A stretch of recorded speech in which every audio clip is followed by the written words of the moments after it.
Je vais vous montrer une expérience que le Seigneur m'a faite le 20 janvier quand il m'a demandé de prendre 7 jours sans manger, sans boire.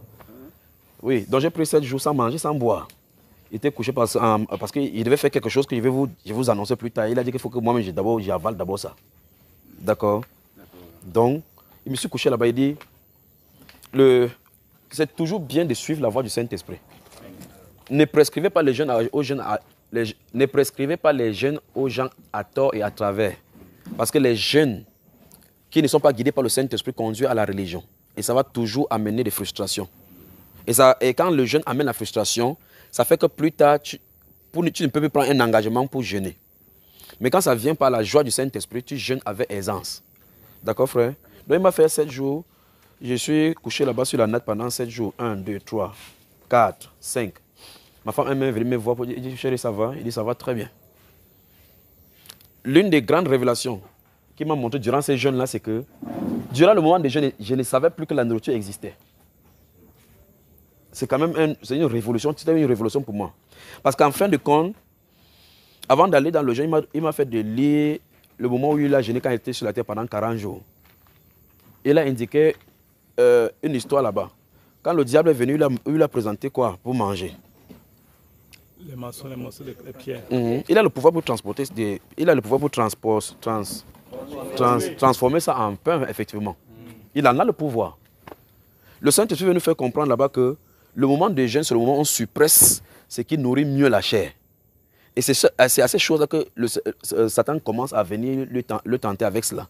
En réalité, donc, Satan inonde nos pensées du besoin de manger quand nous sommes dans le jeûne.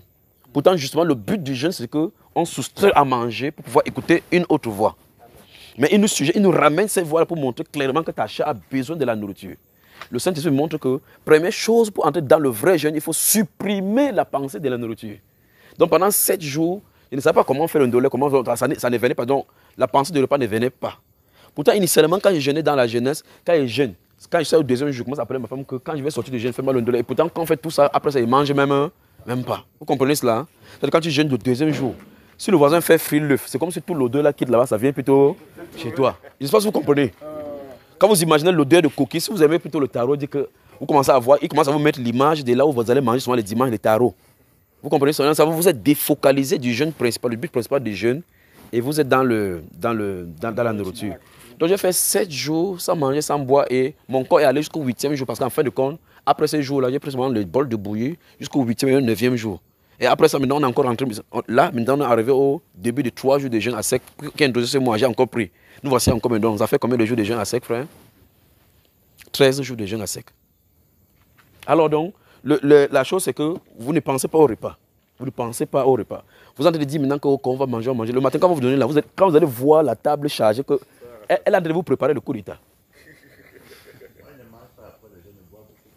Ça va faire un plat de moins quand même. Alors, donc ça veut dire que je vous rassure que demain, la nourriture que vous allez voir, vous n'allez pas bien manger. Parce qu'en fait, votre corps sera plutôt répulsif par rapport à la nourriture. D'accord? C'est pour ça qu'il ne faut pas y penser. D'accord? Demain, vous allez prendre les tisanes, café, ainsi de suite. Et puis, on va voir ce que le Seigneur va faire. Mais vous allez manger. Mais je vous dis, ça ne sera pas bon pour vous pour manger. Ne mangez pas en excessif. Et même si vous aimez le piment, demain, ne mangez pas avec le piment. Soustrayez le piment dans votre nourriture pour demain.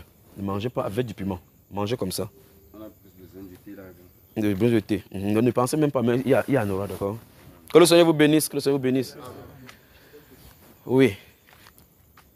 C'est par rapport au thé. Oui.